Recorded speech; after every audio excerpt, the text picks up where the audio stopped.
Hello, I'm John Hartledge. Welcome to my channel.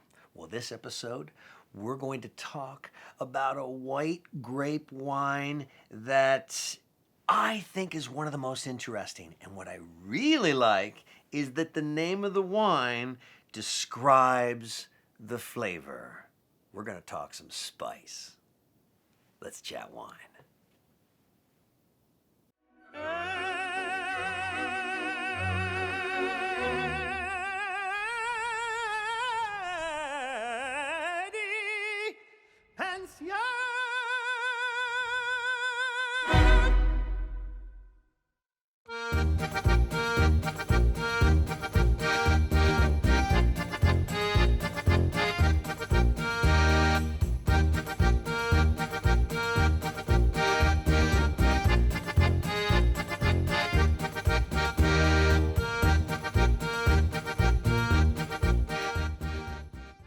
A little bit of spice and everything nice. Sounds like the ideal feminine to me. Let's go. Okay, Valckenberg, actually in German would be Valckenberg. So that's the house. Interesting, this is a whole portfolio of wines, but the wine we're gonna talk about, Gewurz.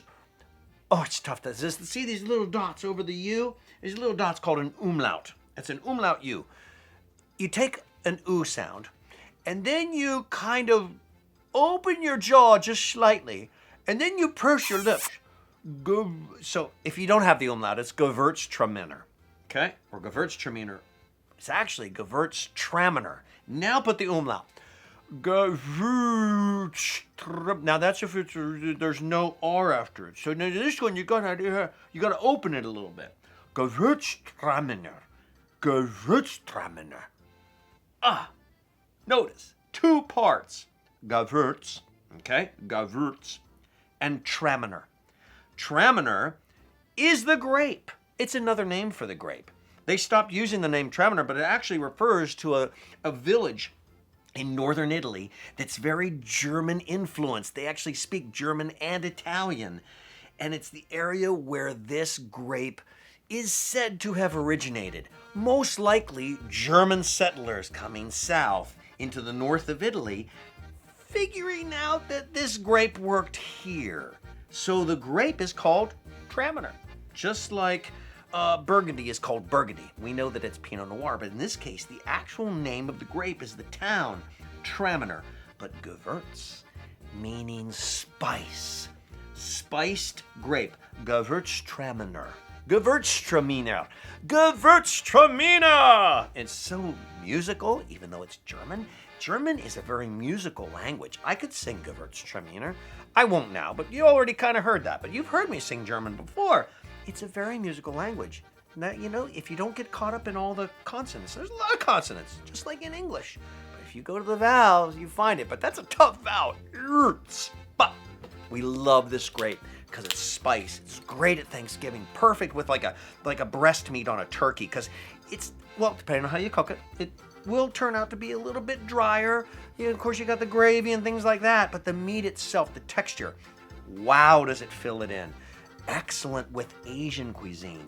We've got some spices here just for the picture, but oh man, it's always fun. Squeeze your spice a little bit, you know. It activates it.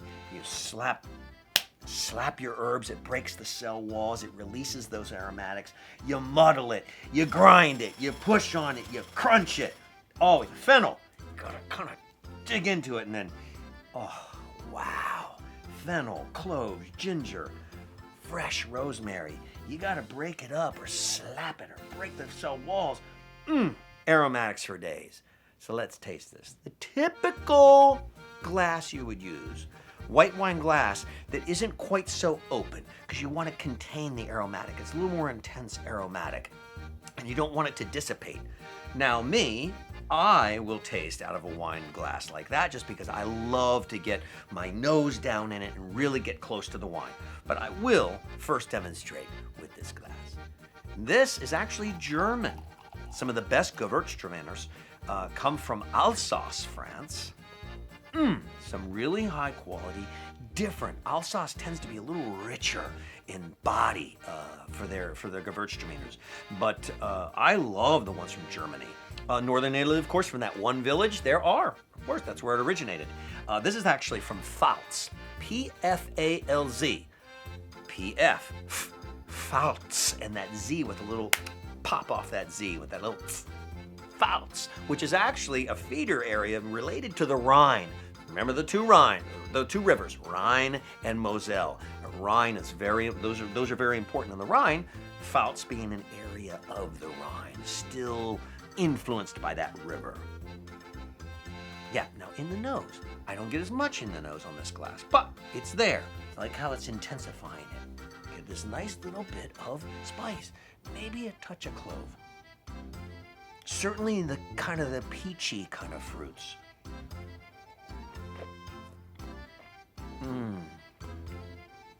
Chew the wine. It coats more taste buds. Pretend you have taffy. Oh my golly, I did a little chewing. The aftertaste. Holy cow, that's absolutely cinnamon and a little nutmeg.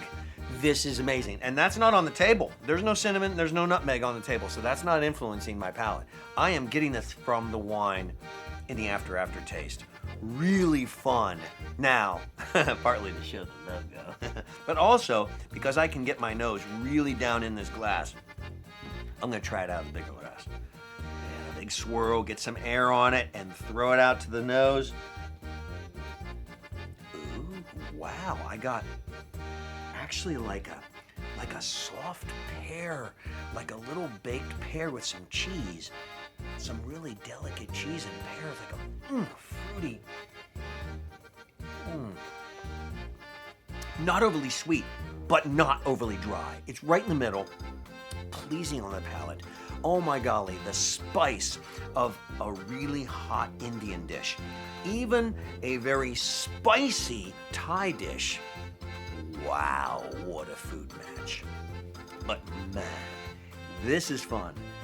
$11? Are you kidding me? What a great value. Really genuine flavor profile for Gewurztraminer. And an excellent tasting experience. Great stuff. Hey, come see me again. Let's chat wine. That is really good. So psyched.